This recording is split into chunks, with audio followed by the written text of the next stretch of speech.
Hello, everybody. Welcome to episode 3 of Bracket Racing Underground with your host, Lee Zane, and I'm Jason Lawrence. So in this episode, we're going to talk to Walt Haas Jr. He usually runs my Camaro quite a bit and makes an occasional guest appearance in his own car. We're also I'm going to take you back a little bit and show you some of the Duster getting built back at the chassis shop. And we also have, as always, a couple videos of some passes throughout the season and whatever else comes up. So stay tuned, get comfortable, and enjoy this episode. All right, well, we're here with Walt Haas Jr. He's going to give us a little bit of his background and what he's done. So we're going to start off with a little bit of your career stats. Okay. Hey, everybody. My name is Walt Haas. Started racing legally in 2000. I may or may not have raced underage, but I don't condone it. So, like 98, 2000 is when I started. Started running Street Eliminator at ACO. My second year in, 2002, I won the championship. Then I won it in 04 again. And then in 05, I started running pro. I actually mainly drove Lee's Cutlass, who he had bought off Big Murph, and who Murph had bought off Cisco. Most people know it as the Cisco Cutlass. Car is very well known, won a lot of money, a lot of guys, and maybe some girls driving it. A lot of people drove that car, and a lot of money was made in that car. I did pretty well with it. I actually, the first race out with it early in the year, I run it up in a $5,000 in it, then ended up runnering up in a second $5,000 in it later in the year, which kind of brings me to my famous accolades, well, famous in my own mind. I've never won a big money race, but I've run it up in $5,000, 4 of which foot braking, 2 of those in top bulb, $5,000 to win, and then the other one was a top bulb. So yeah, that's kind of like, that's my claim to fame. But that's all I got. I won a few races here and there, smaller races, but nothing like you and Lee and Bud. So what got you started down this path of silliness? I got it all to blame to my dad. Yeah. Started and all this shit, and but now my dad, he was a big racer, still is, big car guy, big Mopar guy, and we ate, breathed, and slept drag racing and cars, and I was hooked from day one. I was always by my dad's side, whether it was going racing, car shows, buying and selling parts, just whatever, I was by my dad's side all the time, and hooked from day one. Yeah, so that's how I got started. Yeah, and so me and Walt, I took the Bud's racing school, Bud and Lee, and Walt was out of racing for a little bit, wanted to get back in. I was racing the Duster, and the Camaro was sitting. So Bud had asked me if I would give Walt the opportunity to run my car, and I was absolutely. So that's kind of how it's been ever since, and he still runs the car, like I said, a lot.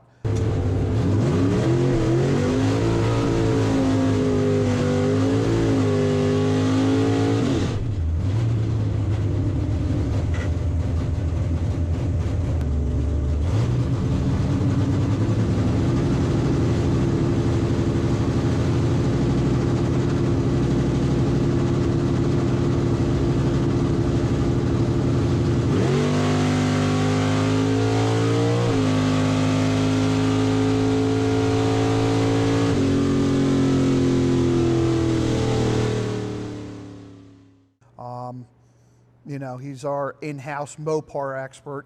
If you notice the 426 race number on the Camaro.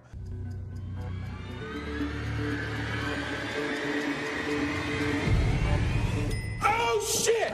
Oh shit! Oh shit! That's Walt's, for, you know. So, but he runs that car a lot, and then he's built this car with his own two hands, and this is his pride and joy. And we'll come back and we'll get into this car, and he'll tell you what he did with this and how he put it together. Yeah, I already started, but again, it doesn't. In that case, All right, so now we're going to talk about Walt's car. It's a 1964 Polara. Cool thing about this car is it's a functioning project, if you will, because you are able to race it. He drives it a lot on the street, but it's still a project car. There's still a lot that needs to be done, and it's going to be done with this car. But the car works really well. So you want to walk us through how you got it and what you've done to it? sure. So I bought the car in 2019. It was basically a shell, no motor or trans. It still had all the factory interior in it, which I loved, but it was trashed. And it was blue, so ultimately I want the car, eventually I want it to be black and nice, shiny J. Lawrence paint job. So anyway, yeah, car is basically just a shell. Old 8 3/4 rear, which I knew that had to go. So yeah, just started chipping away at it, and we got a game plan what we wanted to do. We wanted it to be a street car. No matter what, no matter how fast it went or slow it went, I wanted something I could hop in it, drive whenever I wanted, wherever. Pump gas was the biggest thing. I told my engine builder, Crutchy, who's amazing, I said, John, I will never put a splash of 110 in it. I didn't care if it was 130 degrees out and it was pinging its ass off. It's pump gas is the only thing going in this car, and he delivered. It's nothing crazy. It's a mild big block Mopar, 499, small hydraulic roller cam, under 600 lift. It's got, the cool part, it's got Holley EFI that works very, very well. And we went distributorless, so it's got coil packs on it. Put regular old LS coil packs, and you can go to AutoZone, Advance, buy off the shelf, nothing crazy. And then I did a typical 727 reverse manual valve body, a 9-inch out back, which a lot of the Mopar guys would give me a lot of shit for that, but I would put a Dana in it, but they're such a bitch, as most people know, to change a ring and pinion. So and it was more money to do a Dana, so I did a custom 9-inch, all good shit in it, 35 spline axles. Because I knew the car was going to make pretty good power, which it does. We're judging by the ET and the weight of the car, I'm north of 600 horsepower. For a mild pump gas motor, it's pretty damn good, and that's all I wanted. Go Walt!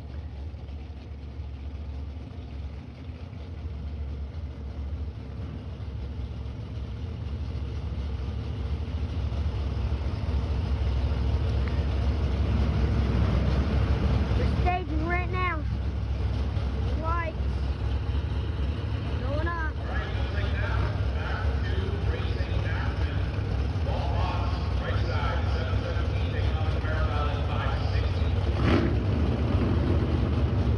Back to walk. Go walk.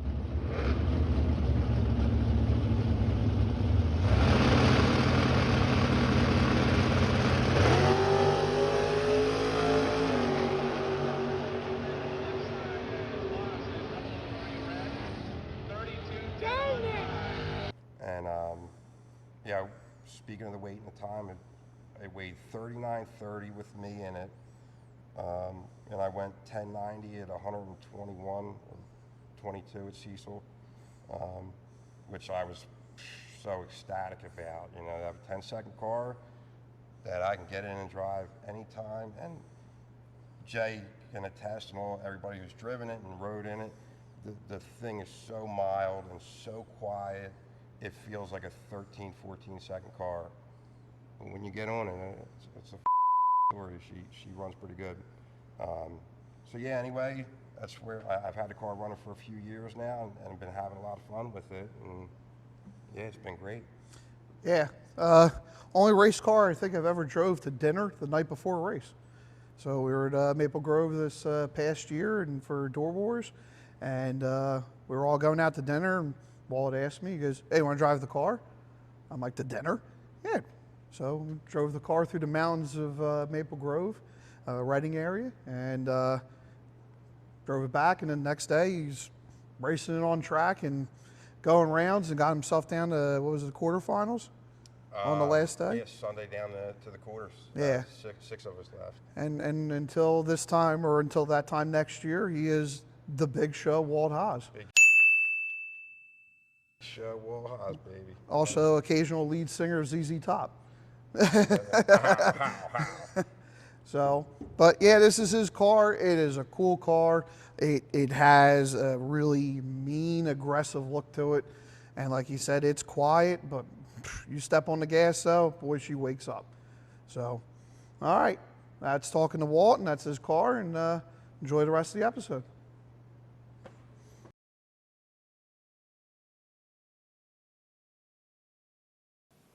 It's a top fuel situation. How many crew members we have out there? 1, 2, 3, 4, potentially more. I feel like Buck's title might be up Oh for boy, grabs here. he's sending them. He's sending them. Give him a little push. Here we go. See how far he goes. Hey, woo! Oh man, that was pretty solid. Oh, and we got somebody back. Yep. Oh, he's flying back here. He's got the pro stock backup routine going on. Well, she can't even. She's trying to keep up. Walt Haas, we love it, brother. We love it. I just love it. Oh my God, they're pointing and everything. This is professional. Fanning out the door. He's got to get all that smoke out of there. I hope he's got a sticker. Open face rocking, of course. Yeah, it's got to make it happen. Oh God! Oh, we're good. Oh, that's right. We here. gotta check it. Oh, there's got to be some tricks that are going on in there. All right, crew checked it over. Looks good. And a dry hop. All right, every okay. stop pulled out. All right, now all he's got to do is. Whoa! Oh man, we got flashing going on. This is It got next bright out there level. for a second. Whew. I'll tell you what, if this lights up 000, I swear, I'm hoping for it. He's going to roll in deep. Let's see it.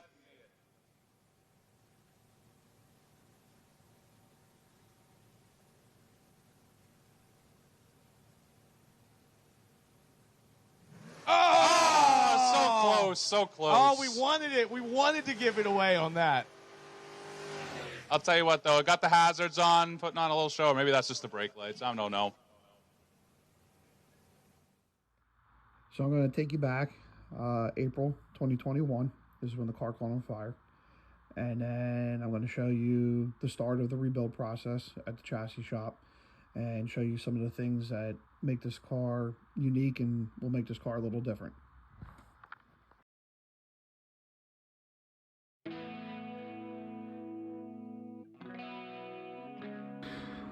Okay, so we brought the car to the chassis shop, which was Ken Keers. Ron Johnson was the lead fabricator on this. They put in a year's time in this. A lot of that had to also do with a lot of the changes that we had come along. And some of it was how we wanted things done. We wanted to really make sure there was a lot of vision, so placement of certain bars, were crucial, so I could see. We also did the trans cross member. We wanted to potentially put a 3-speed in there. There's currently a glide in it, and we wanted to be able to have the opportunity to go to a 3-speed. So he had to make that removable, which was kind of not the norm. Another big thing with this car was the Kirky seat. So we had adjustability to move it around. The way the exhaust has been ran. Also, you know, the brake pedal, he was going to trim that down. We said, well, we might want another brake pedal, so please don't trim that. Fire suppression system run in, because we are not reliving this nightmare ever again. And then we also did a lot with the front suspension. As you'll see in the video, we did a 6-inch travel front strut, which was meant for like a 3rd gen Camaro Firebird. They call it the Strange GT strut. Mainly for like stock or super stock cars. So we really want to try to get that weight transfer. And then he had the belt limiters, and then making sure that the bump steer and all that was correct. There was a lot of work into that front end and making that strut work. So, like I said, this is the beginning of the project. This is in 2022 this had started, and like I said, this was at the chassis shop. Next video, or as the videos go on, we'll start showing you some of the other process like body work and wiring and everything else. Alright, so Lee was a little busy this past week. Lee and Marie, they've been doing some things. So I'm going to post up a couple of Lee's runs from the past year, one in his car, 2 in dragster he drove for the Eastburns. And we'll get back with Lee hopefully in the next episode and see what kind of progress he has going on.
All right, everybody. Well, that's the end of this episode. Thanks for watching and tuning in. Next week, we're going to have Rich from ARC stop by. I'm going to talk to him about the switch panels, the relay panels, and the Brown Miller hoses in the back of the Duster. Again, like, share, subscribe, comment. If you have any questions or if there's anything you guys like to see in future videos, please don't be afraid to comment and ask.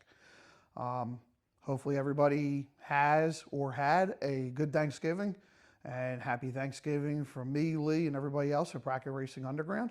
And we will see you next week.